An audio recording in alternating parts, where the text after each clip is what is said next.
Foro de la Historia. El pasado tiene mucho que contar. Bienvenidos y bienvenidas a Foro de la Historia. Hoy estamos aquí otro día más, otro domingo, para hablar acerca de novela. Hoy vamos a hablar acerca de la última novela de David Yagüe. Bueno, pues colaborador en radio, en 20 minutos, escritor, tiene varias novelas, como por ejemplo Bravo, Tango 7 o Los últimos días del Imperio Celeste. Hace ya unos años, eso sí. Y bueno, pues en esta ocasión, en este 2024, pues vuelve con lo que es, bueno, pues la última Reina Goda, que es la novela de la que vamos a hablar hoy. Bueno, ¿qué tal? ¿Cómo estás, David? Pues encantado de estar contigo y de participar en este foro de la historia. Fuera de lo que es el programa, estábamos hablando de que es cierto que nos conocemos desde hace mucho tiempo. Yo he estado en presentaciones de libros, he estado en charlas literarias sobre novela, promocionadas además por la editorial Ediciones B. Y bueno, pues la verdad que nos conocíamos, lo que pasa que digamos que hubo un punto como de ahí de desconexión, porque cada uno digamos que siguió su camino. Tú has estado trabajando muchísimo, bueno, en radio, has estado también en el 20 minutos durante muchísimos años. Digamos, ¿cuál ha sido, digamos, tu trayectoria desde que empiezas a escribir hasta ahora? Madre mía, pues, pues mira, yo soy periodista de profesión, entonces al principio empecé en radio, también estuve en editoriales trabajando en los departamentos de prensa, estuve en dos editoriales medianas pequeñas, también he hecho colaboraciones de distinto tipo como lector o como consultor de comunicación para editoriales. Y luego estuve 16 años en 20 minutos, donde también inicié un proyecto muy relacionado con la novela histórica, que era el blog 20 siglos, que durante 8 años pues, fue un espacio, creo que pionero en el género en la prensa española. Y desde hace año y pico estoy en ABC, donde estoy en la sección de Última Hora Digital y donde algún artículo sobre novela histórica también he publicado, ¿no? Además, pues como tú bien decías antes, fuera de programa, pues participo en el podcast sobre novela histórica del Certamen Internacional de Úbeda. Acabo de estrenar una newsletter en Subtrack sobre novela histórica que se llama El Collar de Wamba, que, pues, donde meto reflexiones, cosas que voy hablando con editores, con autores, para todo el friquismo y los aficionados de la novela histórica. Y además, en paralelo, pues como tú comentabas antes, pues he hecho mis pinitos en la novela histórica y tengo ya dos novelas históricas, otro Bravo Tango 7, que era un thriller, y también tengo un libro de entrevistas a autores de novela histórica. Lo cierto es que no sabía la cuestión de la newsletter y bueno, ya es lo que te faltaba, ¿verdad? Yo tengo que decir que para los amantes de la novela histórica, y no es por hacerle la pelota a David, sobre todo porque lo conozco desde hace muchos años, David Yago es como una especie de referente en el sentido de, pues eso, tanto crítica como lo que es reseña de novela histórica. Y para mí, pues la verdad que quería, desde hace un tiempo, de hecho, yo creo que ya hubo, digamos, como varios intentos de Sí, traerte aquí al foro de la historia, lo que pasa que infructuosos, y ya por fin hoy, pues bueno, pues digamos que comenzamos, bueno, pues esta entrevista y esta colaboración, que espero que sea una de muchas. claro. Em, la verdad es que me llama la atención porque, digamos, tú tienes la novela de los últimos días del Imperio Celeste o, por ejemplo, el thriller de Bravo Tango 7, pero, por ejemplo, hablando de novela histórica, hace unos 10, más de 10 años, 12, 13 años, publicaste esta novela de los últimos días del Imperio Celeste, cambias muchísimo lo que es el tema y sobre todo esto ha podido ser por, digamos, por tu relación con medievalistas y con autores de novela histórica que tratan este periodo. Puede ser, a ver, a mí el tema visigodo, godos y todo este tipo de cosas siempre me ha gustado, ¿eh? Pero sí que es verdad que los últimos años que he informado muy activamente y como tú bien dices, has entrado en contacto con autores, con historiadores, les he entrevistado, he leído mucho sobre el tema, sí que ha provocado un cambio, ¿no? Un cambio de interés y de forma de escribir la novela histórica. En estos 12 años que ha habido entre los últimos días del Imperio Celeste y la última Reina Goda, eh, mi vida ha cambiado. Pues, por ejemplo, he tardado tanto también porque he tenido dos hijos en el cambio, en el interín, pero también mis lecturas, mi contacto con la novela histórica ha hecho también cambiar un poco mi idea sobre la novela histórica, lo que quiero plantear con la novela histórica y también el estilo. Yo creo que eso se nota en la novela, ¿no? En 12 años las personas cambiamos y evolucionamos, pero es que además, como han sido unos años muy intensos de relación con el género y con la historia, pues también eso me ha, creo que, fortalecido a la hora de afrontar un proyecto como este, ¿no? Y además que, como tú, es muy diferente también porque toca una historia más cercana, más lejana en el tiempo, porque Los últimos días de Imperio Celeste estaba ambientada en 1900, estoy en el 711, entonces la distancia temporal, pero es una historia, creo, más cercana en lo terrenal, ¿no? En el territorio. Es una historia, mi primera historia ambientada en la península ibérica. Y eso también he querido volcar cosas ahí. No, claro, desde luego lo que está claro es quién en España no conoce a los visigodos o ciertas, digamos, cosas que hicieron a lo largo de los siglos que estuvieron instalados en la península ibérica. La verdad es que ha pasado un largo tiempo desde que, digamos, pues eso, escribes esta última novela histórica y la actual. ¿Te ha costado arrancar? ¿Ha sido un proceso? ¿Cómo ha sido el proceso, digamos, de volver digamos, a esto? ¿Y cómo ha sido el proceso y cómo, bueno, cómo te lo has tomado tú? Pues mira, el proceso, en estos años yo tenía otra historia, fíjate qué casualidad. No es casualidad en realidad. Tenía otro manuscrito, tengo otro manuscrito terminado, ambientado en la misma época, donde Gilo, en aquel manuscrito la llamé Gilona, aparecía como un personaje muy secundario. Ese manuscrito está en el cajón y no sé yo si algún día verá la luz o lo reescribiré porque tengo mis conflictos con ese manuscrito, pero de ahí nació el germen de esta novela, ¿no? Cuando investigas, cuando te documentas para escribir esa novela, de repente te cruzas con Egilo o Egilona, según las fuentes, y me doy cuenta de que este personaje, joder, en esa historia que tenía escrita era un secundario porque no era su historia, pero merecía una historia, ¿no? Y entonces le sigo dando vueltas, leyendo, teniendo ideas y hace unos años, pues la esfera de los libros se me cruza y me dice, oye, hace mucho que no publicas una novela, nos gustaría que publicaras y la publicaras con nosotros. Y le dije, pues es que no tengo ninguna escrita, porque ya te digo que ese manuscrito me ofrecía muchos conflictos y no quería ofrecerlo por ahí, ¿no? Y me dijo la editora Berenice Galaz y me dijo, oye, pues plantéame una historia que te apetezca y a ver si nos cuadra y la sacamos. Yo les planteé el proyecto de esta novela, de La última reina Goda, les gustó mucho y aquí estamos. Así que me costó, fíjate lo que me costó, que me preguntabas si te ha costado, pues me costó volver a coger la rutina de escribir. Yo, porque soy periodista, estoy acostumbrado a escribir todos los días mucho, pero volver a coger la rutina de un manuscrito de ficción me costó, al principio fue duro, luego ya coges el ritmo y todo avanza, ¿no? Pero al principio costó. Se podría decir que es como el que vuelve a estudiar después de muchísimo tiempo, que digamos necesita pues como una especie de calentamiento, ¿no? Para volver otra vez a esos exámenes finales que es la publicación en tu caso del libro. Sin duda, yo creo que la metáfora está muy bien traída. Me la aplico a mí mismo ya que acabo de volver a empezar a estudiar me está pasando también.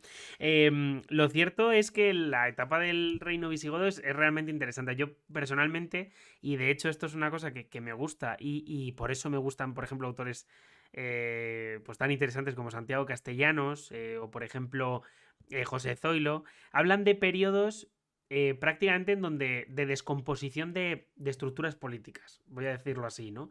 La caída del Imperio Romano, por ejemplo, hablamos de, bueno, pues eso, con José Zoilo tenemos también diversos libros parecidos en esas invasiones godas, que tiene una trilogía muy interesante. Y en tu caso, hablas del final del reino visigodo, que es, desde luego, pues como un punto de inflexión en la península ibérica, en el tanto en cuanto el poder, digamos, islámico se apuntala durante, pues me parece que son 7 siglos. Por tanto, es un punto de inflexión incluso en la actualidad, para la historia que, digamos, se estudia en los colegios, por ejemplo. ¿Cómo te ha interesado tanto este periodo? O sea, quiero decir, ¿cómo llegas a esto? Porque, claro, al final no deja de ser, pues eso, un periodo muy concreto pero que desde luego, pues refleja, pues eso, un momento de caos, desesperación, derrota. Es un momento muy complicado de narrar. Fíjate, bueno, me alegra que hayas citado tanto a José Zoilo como a Santiago Castellanos, que además de dos estupendos escritores, son dos amigos y les tengo mucho cariño y yo creo que también he aprendido de ellos muchas cosas en estos años. Pero fíjate, claro, ¿por qué nos interesan esos periodos de descomposición? Porque si la gente siempre dice, ¿no? La narración, la literatura es conflicto. Pues qué mejor momento para un conflicto que estos periodos de cambio, de descomposición. Además, en el caso del 711, para ser un periodo de descomposición de una entidad política como el Reino Visigodo de Toledo, es bastante veloz, ¿no? Y muchos historiadores han discutido mucho sobre la velocidad en la que cae el Reino Visigodo de Toledo, ¿no? Porque en el Imperio Romano podemos ver una evolución, ¿no? Hay hitos, pero es una evolución mucho más progresiva. En cambio, la caída del reino visigodo de Toledo, el reino visigodo de Toledo era considerado un reino poderoso y en menos de un año cae en manos de estos conquistadores musulmanes que sabemos, ¿no? Como José Soto Chica y, por ejemplo, Yoyo Balbás han explicado en sus libros, ¿no?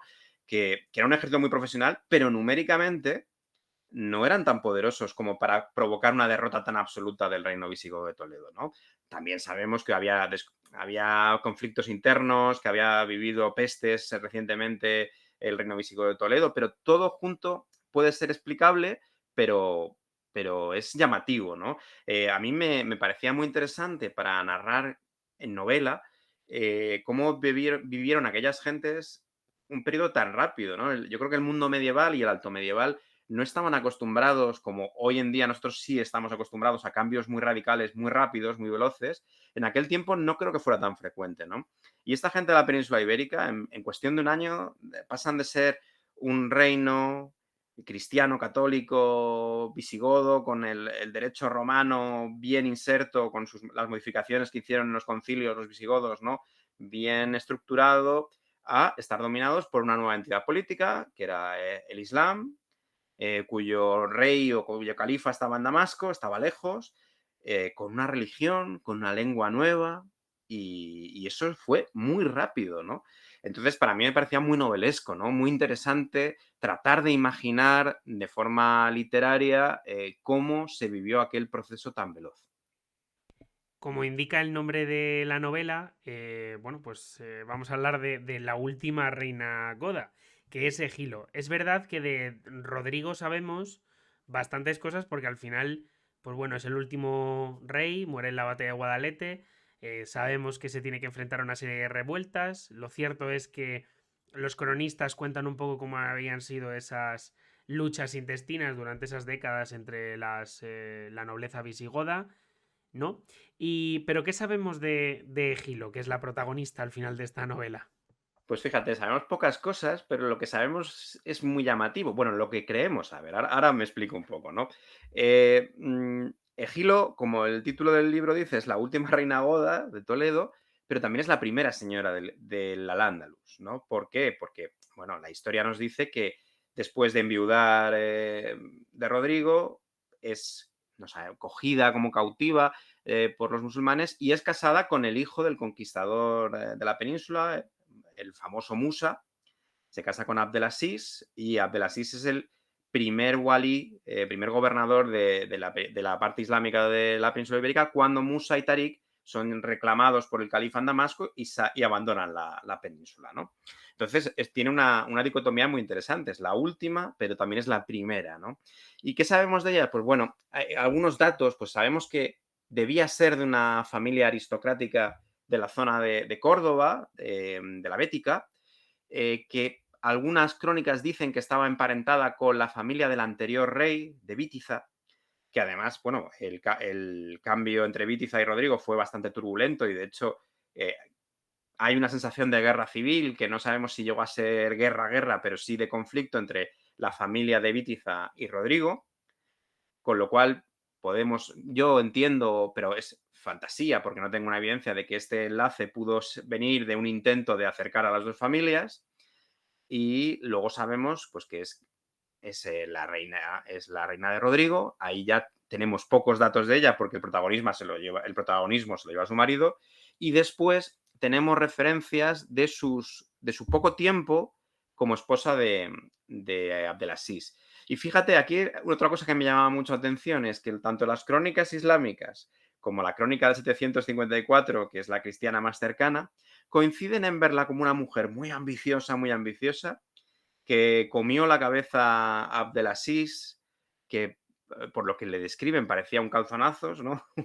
un tipo bastante voluble, bastante manipulable, hasta tal punto que Abdelaziz, según nos dicen las crónicas, llegó a plantearse abjurar del Islam, abjurar del Califa de Damasco y autoproclamarse otra vez rey de España. Claro, esto a mí me decía, jo, qué historión, ¿no? Pero claro, yo decía, pero claro, las fuentes escritas todos sabemos cómo son, ¿no? Sí, sí, Co- desde luego que sabemos cómo son porque al final responden a unos intereses y que eso también es una cosa que aquí en el foro hemos tratado muchas veces, lo hemos hecho con Castellanos o con Claro. el propio José Zoilo. De todos modos, la verdad es que el personaje de Gilo concretamente me llama mucho la atención, sobre todo porque es un personaje que te permite mucho desarrollo, ¿no? A ti como novelista. Mm, O sea, es un personaje que al final me imagino que al no tener tantos datos. claro.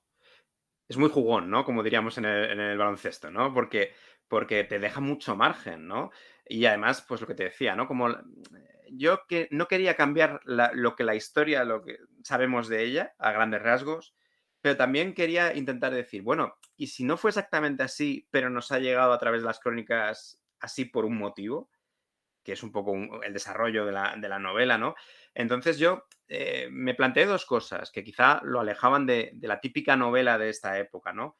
Primero, que tenía que ser una historia muy desde el punto de vista de ella, no tanto de guerreros, de batallas, de reyes, del gobernador, del valí, sino también muy centrada en ella. Y por lo tanto tenía que ser una historia de poder, porque indudablemente ella estaba tocando el poder, pero de un poder distinto, ¿no? Y por eso es una historia que se cuenta mucho desde una casa, desde una mansión, una domus romana reconvertida en casa del gobernador de Al-Ándalus, y tenía que ser una visión diferente, ¿no? Y una visión que más que ofrecer respuestas, porque yo no soy historiador, yo no quería hacer historiografía, ni mucho menos, quería hacer literatura, nos hiciese preguntar de, oye, ¿y las cosas fueron tan así como nos imaginamos? Y esta mujer realmente estuvo tan a punto de cambiar la historia, porque si hubiera logrado, como dicen las crónicas, que Abdelaziz se hubiera proclamado como rey de Hispania otra vez, estuvo tan cerca de pasar eso. Y yo juego porque soy novelista, ¿no? Mi idea es no cambiar el contexto histórico, he intentado, y yo creo que está conseguido, que Gilo no parezca una personaje demasiado desplazada de su época, pero que también nos ofreciera preguntas, ¿no? Y además, me parece que esta historia, este contexto histórico y este personaje ofrecía reflexiones vigentes para el lector de hoy, ¿no? Con las que podría empatizar, con las que podría hacerse preguntas a sí mismo, ¿no? Sobre lo que vivimos hoy. Y un poco ese era el cóctel, el cóctel Molotov que me ofrecía Gilo y que gustoso acepté, y ahí nos hemos enfundado, ¿no? Desde un punto de vista político, la situación sí que es voluble, porque en unos pocos años, porque lo cierto es que, y respecto a lo que mucha gente cree, la península ibérica no cae en unos meses y tras la batalla de Guadalete. La batalla de Guadalete no es como la batalla de Zama, ¿no? Para Aníbal, ¿no? Donde prácticamente acaba la guerra de Ujú. la Segunda Guerra Púnica, ¿no? Aquí hay una serie de conquista de ciudades, ciudades que van ofreciendo una serie de resistencia y desde luego, sobre todo, un como cambio de cartas, ¿no? Entre la nobleza visigoda. Digamos, cómo has descrito este periodo para el lector? Claro, para el lector, o sea, yo lo que he intentado es que se viera, pues, por ejemplo, que hay un periodo grande de incertidumbre, ¿no? Porque eh, por lo que se parece, Rodrigo, aunque hay teorías distintas, muere en la batalla de Guadalete, o ahora dicen la laguna de la Janda, ¿no? Según distintas versiones. Y hasta que cae Toledo, pues creo que pasan, si no recuerdo mal, casi 2 años, ¿no? Entonces, claro, hay un periodo largo sin el monarca en tal. Luego, además de eso, hay un asedio muy cruento, por lo que nos dicen las crónicas, a la ciudad de Emérita Augusta, la ciudad de Mérida. Y luego también sabemos que la parte de la Tarraconense, del Ebro hacia los Pirineos, hay un tipo que se llama Aquila que se declara rey en ausencia de... O sea, que hay un proceso, ¿no? Hay un proceso claro, en la novela, como Egilo, la protagonista, no lo vive, más bien lo escucha y lo siente en incertidumbre en tiempo que pasa, y hay un proceso interesante. Interesante también porque, como tú bien decías, va a haber un intercambio de cartas, va a haber parte de la aristocracia hispano-visigoda que no va a ver con malos ojos esta nueva llegada de los musulmanes, ¿no? Y va a haber una política de pactos muy intensa, que eso sí que es parte de la novela, porque yo, pues, intento pensar que sería probable que Gilo se convirtiera en una figura institucional importante para atraer a esa nobleza hispano-visigoda, ¿no? Lo que pasa es que también yo me he esforzado mucho en esta novela de intentar eh, pintar un mundo complejo. ¿Y por qué lo digo? Porque yo creo que cuando todos estudiamos en el instituto o en el colegio esta historia, pues nos imaginamos un grupo muy homogéneo de musulmanes, todos con sus turbantes, todos iguales, los visigodos todos iguales, con sus yelmos, ¿no? Con sus escudos, todos iguales. Luego, cuando bajas un poco a la tierra, a la documentación histórica, a lo que dicen los autores, pues vemos un ejército musulmán liderado por una élite de árabes musulmanes, pero bajo ellos una cantidad de los famosos mauros, de norteafricanos, algunos cristianos, otros judíos, algunos islamizados, pero muy recientemente, porque la conquista de Norte de África es reciente, con lo cual es un grupo para nada homogéneo, es un grupo diferente, que hay tensiones como... Y la historia nos dice que pocos años después de la conquista, en la península ibérica va a haber un conflicto entre norteafricanos y árabes, o sea, entre los propios musulmanes. Sí, de hecho, de ahí los problemas que probablemente tuvieran los diferentes valis Claro. instalados desde Damasco en el poder para, bueno, pues sofocarlos, ¿no? La cuestión de las tierras y de bueno, pues sobre todo la cuestión social, ¿no? De al final de esos militares que habían llevado a cabo esa campaña en la península ibérica, habían conquistado la península ibérica prácticamente en su totalidad y que, bueno, pues que se habían visto despreciados, ¿no? En algunos casos. Claro, y la tensión ya empieza con el propio Abdelaziz, ¿no? No quiero contar, bueno, lo voy a contar porque es un spoiler, pero es lo que hay. Abdelaziz es asesinado por árabes, por sus propios comilitones y compañeros del ejército, ¿no? Y eso te dice algo de que ese ejército, esos conquistadores victoriosos, no eran un grupo unido, una piña, como diríamos. Pero es que tampoco los visigodos lo eran, porque ya hemos comentado antes, ¿no? Cuando cae el reino visigodo de Toledo, hay facciones que estaban enfrentadas al rey Rodrigo. De hecho, hay una teoría que es bastante extendida, ¿no? De que dice que la batalla del río Guadalete o de la laguna de Janda es una derrota tan absoluta del ejército visigodo, porque hay una parte liderada por los hermanos del rey Bitiza que en mitad de la batalla abandonan el flanco y permiten una envoltura de los musulmanes, ¿no? Del ejército islámico. Entonces, imaginarnos eso como dos bandos totalmente, ¿no? Como las películas, pues a mí me parecía más interesante hacerlo más complejo, más mosaico, tipo mosaico, y ofrecer a través del personaje Gilo todas esas complejidades del periodo, ¿no? Que a mí me parece que lo hace apasionante, ¿no? Y también plantea problemáticas que me parecen muy actuales como la integración, ¿no? Cómo cae una nueva religión en una sociedad distinta, pues es un problema Claro, justo enorme. de hecho era lo que te iba a preguntar, porque lo cierto es que, como bien has dicho, estamos acostumbrados a cambios muy rápidos, pero hay que pensar que por ejemplo, en lo que ya sería, bueno, esa alta Edad Media, desde luego el cambio es lento, porque hay una serie de instituciones, por ejemplo, la Europa alto medieval, que están muy asentadas en el Imperio Bizantino, el emperador, en el imperio, bueno, en el Sacro Imperio, también el emperador y los diferentes ducados y principados no desaparecen. O sea, quiero decir, bueno, y en el caso de lo que sería la actual Francia, con los reyes y esas diferentes dinastías, pero lo que está claro es que este cambio es radical, porque cambia la monarquía, que pasa a ser, digamos, una especie de virrey O sea, quiero decir que depende además de alguien que tiene poder religioso, porque al final el cambio es que el rey visigodo incidía también en el concilio de Toledo, ¿no? Que es la máxima institución visigoda, ¿no? Al menos la más Ujú. conocida. Sí, Pero es desde verdad. luego no es digamos, como el enviado de Dios en la tierra, ¿no? Para, digamos, pues eso, dominar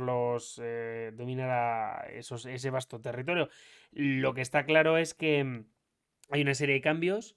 Estos cambios son muy profundos y exigen una integración. ¿Cómo fue esa integración de la Pues, península pues ibérica? te diría, pues como no soy historiador, te diría que no lo sé, ¿no? Pero bueno, por lo que he leído y por lo que yo he tratado de reimaginar, ¿no? La novela, yo no estoy de acuerdo en esas teorías, que sobre todo en Andalucía están muy, bueno, algo de moda, aunque ya son antiguas, ¿no? Que dicen que no hubo conquista violenta y que la islamización fue que el pueblo aceptó con los brazos abiertos el Islam, ¿no? Y por los historiadores que leo, me parece que no es Me ahí. resulta extraño también a mí, ¿eh? A mí también. A mí Porque también. es raro cuando son pueblos que están tremendamente, o sea, son tremendamente religiosos. Claro. Igual. Yo creo que hay una cuestión que está muy de moda, bueno, que siempre ha estado de moda, pero que también hoy lo vemos, ¿no? Pues tratar de articular teorías históricas para justificar esencialismos o identidades actuales porque vienen bien, ¿no? Y yo creo que estaba en ese sentido, ¿no? Sin embargo, yo creo que hay que buscar, hay que preguntarse por qué hubo un cambio social tan importante, ¿no? Eh, Como tú bien dices, yo creo que no quiero caer en esos errores, ¿no? Que algunos novelistas a veces caen, ¿no? De ese descreimiento espiritual que vivimos en el siglo XXI, trasladarlo al pasado, ¿no? Y de repente todos los romanos son ateos y los musulmanes no creen, sino que son unos tipos conquistadores que justifican cualquier cosa. No, yo creo que en aquellas épocas la espiritualidad y la religión era realmente importante para la gente, ¿no? Y entonces, ¿por qué se convierten? Pues quizá porque el ser humano, aunque sea espiritualmente convencido de algo, tiene un instinto de supervivencia muy poderoso, ¿no? Y los musulmanes fueron muy inteligentes a la hora de combinar lo espiritual con los temas fiscales o los temas laborales. Justo estaba pensando en eso mismo, y es que en la carrera tuvimos un profesor que se llama Vicente Ángel Álvarez Palenzuela, Mm. que es, bueno, pues un catedrático, además estaba en la Real Academia de la Historia, y decía eso, decía, pero ¿cómo pensáis que se convirtió toda esta gente? Pues si pagaban más impuestos, la gente diría, pues si me puedo ahorrar dinero cambiando mi religión, pues al final es una forma de sobrevivir, ¿no? Y esta teoría es súper extendida. Sí, claro. Además, es que podemos pensar que además, pues esta gente diría, bueno, si yo en mi interior, la relación con Dios, ya la apañaré yo internamente, ¿no?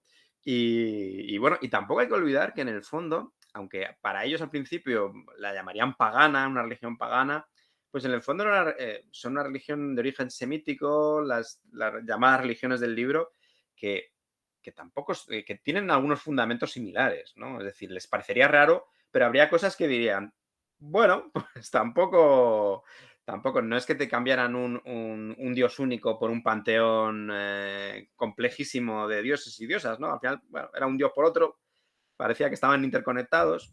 Obviamente no es tan sencillo porque si no también habrían sido más tolerantes con el judaísmo y eso no ha pasado a lo largo de la historia, ¿no?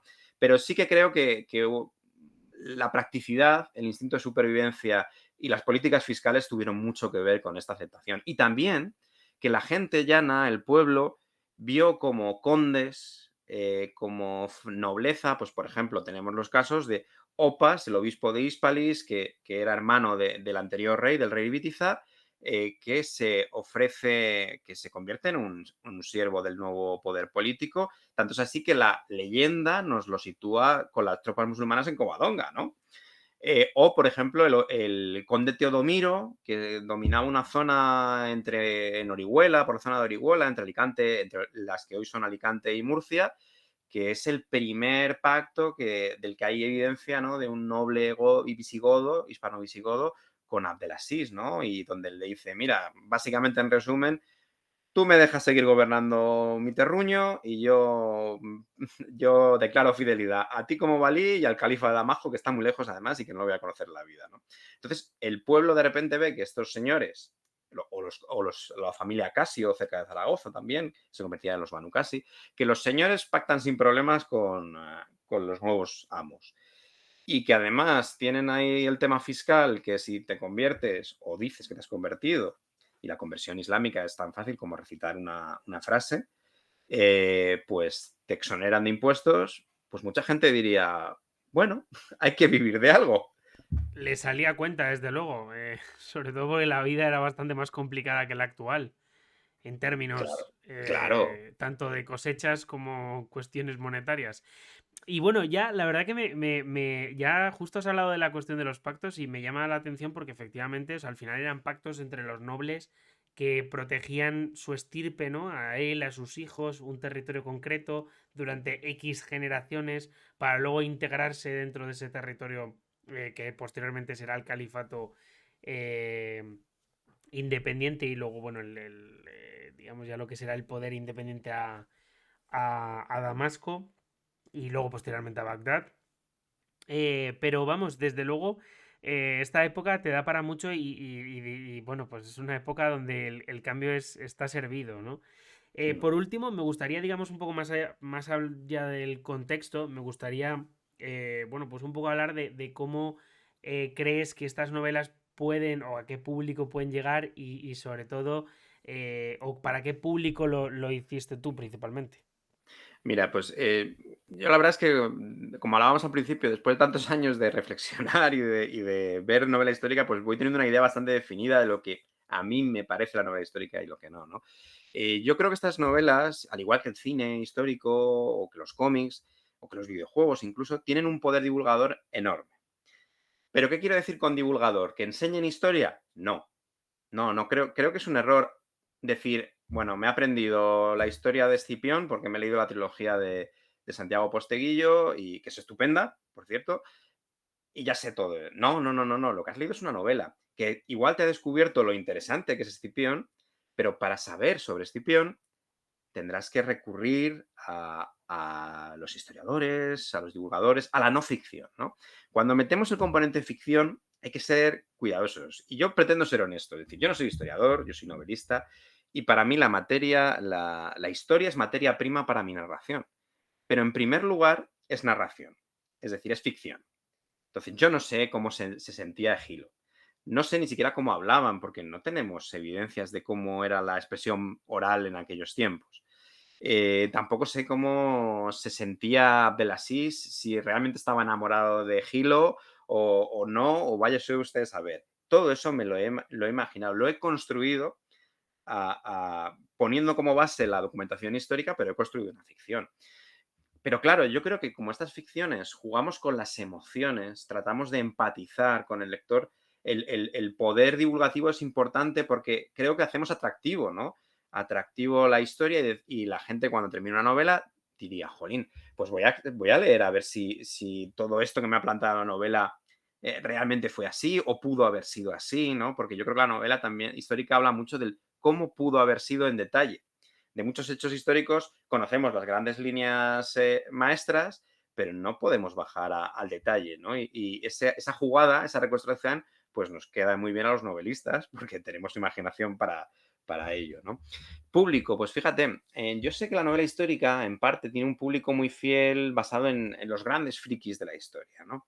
En esos que luego dicen, oh, este caballo tenía estribo y en la época el estribo y tal. Pero yo he intentado hacer una novela para cualquiera. Es decir, que yo he intentado que la idea que después de leer muchos libros sobre el 711 y los visigodos he tenido yo, que esté en la novela, que el lector lo pueda ver, pero que no le tenga que soltar un rollo de 6 páginas explicando cómo fue la sucesión de Vitiza a Rodrigo, ¿no? Entonces, esa es mi idea de novela histórica. Para mí la novela histórica es popular y dicho sin ningún tipo de menosprecio. Para mí es un halago, algo popular. Es decir, Dumas era popular y no le voy a quitar un punto sobre la I.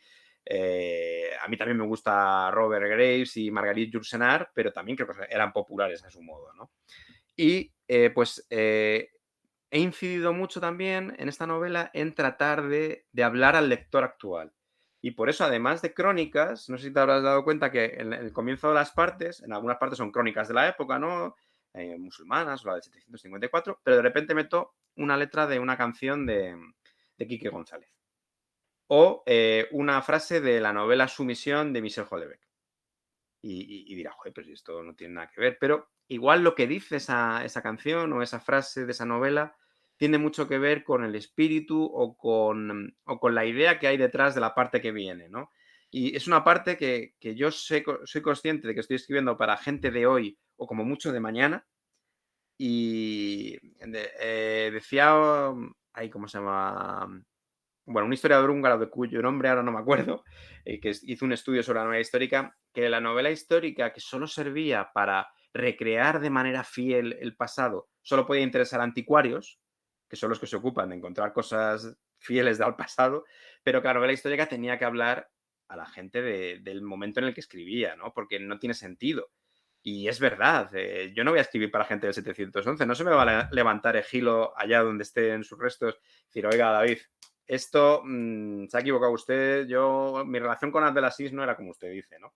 Yo tengo que escribir para gente de ahora y tengo que plantearles problemas y personajes que les lleguen, que les emocionen y que sufran con ellos y que se alegren con ellos, ¿no? Y es un ejercicio difícil y yo, por ejemplo, soy muy defensor de que el creador de una ficción, ojo, siempre ficción, tenga una cierta libertad, ¿no? Yo hace poco debatía, ¿no? sobre Braveheart o el último Napoleón de Ridley Scott. Me decían, es que se inventa todo. Y pues sí, pero claro, han intentado hacer una historia espectacular, ¿no? Y yo decía, pero es que fíjate, Braveheart, la historia de William Wallace, es historia local pura y dura. O sea, fuera de Escocia, ¿a quién le puede interesar esto? Pero en cambio, llega un australiano, se pone una falda que sabíamos que en la época no llevaban, se deja las greñas largas, hace una película ciertamente entretenida, ciertamente espectacular, y hasta los chinos conocen a William Wallace.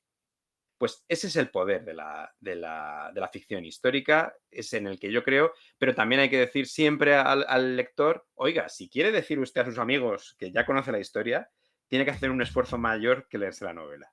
Tiene que tirar de los hilos que le planteamos. Nosotros cuando formamos el proyecto del Foro de la Historia, porque sabes que no soy yo solo, sino Sí, que también está, bueno, por Rubén, que además fue colaborador, bueno, es colaborador del 20 Minutos y yo creo que habéis trabajado sí, sí, juntos sí, sí, durante sí. unos cuantos Conozco. años. Nosotros nos planteamos que la novela histórica tenía que ser pues un pilar fundamental del proyecto y de aquí todas estas entrevistas, porque al final no dejaba de ser una forma de difundir la historia desde un punto de vista más llano, también por supuesto de servir como pildoritas iniciáticas para todos aquellos que luego quisieran coger un libro con ya bibliografía, por ejemplo, poder empezar con tu libro y seguir con el de José Soto Chica. Claro. Aunque quizá es un cambio muy grande porque uno es una novela y el otro es un libro tremendamente especializado, pero bueno. O por ejemplo, coger el último libro de Santiago Castellanos, que es sobre historia de Roma y que, bueno, pues te habla desde un punto de vista divulgativo y como él mismo dice, no mete ni citas porque lo que quiere es que la gente se entretenga con el libro y lo que quiere es divulgar. Es una cosa sencilla y luego ya, pues por supuesto, ir escalando. Y para mí, y ciertamente coincido mucho contigo, David, en que la novela histórica debe de ser así. Y bueno, me gustaría finalizar el programa preguntándote un poco, ya que has vuelto a la novela histórica, ya que tienes, bueno, pues que aunque sigues, ahora estás en la ABC y tienes, digamos, diversos proyectos en marcha, profesionales y tal, si te has planteado el seguir escribiendo, pues novela o de momento pues lo tienes un poco aparcado. Pues sí, sí, sí, no, no, estoy dándole vueltas a la cabeza, tengo un par de ideas que estoy pues documentándome y sobre todo ahora mismo estoy en el proceso de plantear un proyecto, ¿no? Que pueda llegar a mi editora y decirle, mira, esto es, tengo dos ideas, ya solo tengo dos candidatas y tengo mucha ilusión, ¿no? Hay, sobre todo una que la tengo más perfilada me hace mucha ilusión porque también es otro periodo no muy lejano al de la novela, pero también muy tenso, con mucho conflicto, como hablábamos al principio. y tengo ganas, ¿no? Estoy leyendo, estoy intentando armar el esqueleto de esa novela y yo creo que va a ser la que, la que me ponga. Y me gustaría, por supuesto, no tardar tantísimos años como he tardado en volver. Yo creo que, hombre, yo no voy a, hoy por hoy no puedo ser de esos escritores maravillosos que les da tiempo a publicar novela al año porque se dedican solo a esto y tienen todo su tiempo para esto. Yo, por suerte o por desgracia, nunca lo sabremos, tengo que compartir mi tiempo, pues sobre todo con mi familia, pero también con mi actividad laboral. Pero no, esto engancha, escribir ficción engancha mucho y tengo ganas de volverme a poner. Lo que pasa es que ahora estoy en la labor inicial, ¿no? Documentación, creando, La más imaginando. dura realmente. Sí, sí, sí, sí. Y eso que yo siempre digo, los novelistas no nos documentamos como los historiadores, ¿no? Los novelistas al final es materia prima y entonces vamos buscando cosas concretas, ¿no? Digo, ay, ¿cómo sería esto, yo qué sé, la ropa o tal, para un determinado momento, ¿no? Yo no necesito saber todo el global de la historia de ese momento, pero necesito mis píldoras que me sirvan para armar toda la historia, ¿no? Entonces es como más de pesca de cosas muy concretas, ¿no? Por supuesto, tienes que saber tener un conocimiento global para contextualizar, ¿no? Pero ya cuando tienes ese nivel básico, lo que tienes que hacer es coger el arpón y, no, yo no quiero ese pez, yo quiero aquel, y lanzar el arpón a ver si lo cazamos. Pero tiene su punto de bonito, porque es bonito. También a veces es frustrante cuando dices tú, pero si esto no hay nada de esto, por Dios, ¿dónde voy a sacar? Pero es bonito, pero a mí lo que me gusta de verdad es imaginar y escribir, ¿no? Pues la verdad ha sido un verdadero placer tenerte por aquí hablando sobre el libro La última reina Goda. La verdad que, bueno, pues en un futuro, quién sabe si te tendremos aquí otra vez. Yo espero que Ojalá. sí, tanto con otra novela como si es para hablar acerca de novela histórica y pues hacer, pues por ejemplo, como ya hemos hecho alguna vez, alguna charla en la que hay varios autores y discuten acerca del género, que era una idea que yo tuve en su momento también y que creo que es interesante para meter aquí en este espacio que nos atañe a todos, que es el foro de la historia. Pues Así que encantado. nada, Cuenta conmigo cuando sea esa oportunidad. pues me alegro mucho, David. Mucha suerte, muchos éxitos con la última reina Goda. Y nos vemos en otra ocasión. Decir que dejaremos el link en la descripción del libro. También que publicaremos en el foro de la historia una reseña en estas próximas semanas. Y bueno, pues simplemente os dejamos que ya, bueno, pues vosotros podéis disfrutar, vosotros y vosotras podéis disfrutar de esta novela. Muchísimas gracias, David. Muchísimas gracias a vosotros y bueno, y que estoy en las redes sociales, así que si algún oyente quiere comentar algo conmigo, pues que me busque, que me va a encontrar y yo encantado de atender cualquier cosa que necesite. Sin duda alguna. Bueno, hasta la semana que viene y nos vemos. Chao. Si te ha gustado este podcast, puedes darle 5 estrellas en Spotify. Por otra parte, si lo ves desde iVoox o desde YouTube, puedes darle un buen like. Asimismo, nos puedes seguir en redes sociales para ver los artículos que vamos publicando en forodelahistoria.com. Recuerda que tu apoyo es fundamental para este podcast y para, bueno, pues las personas que lo componemos. Muchísimas gracias y nos vemos la semana que viene. Chao.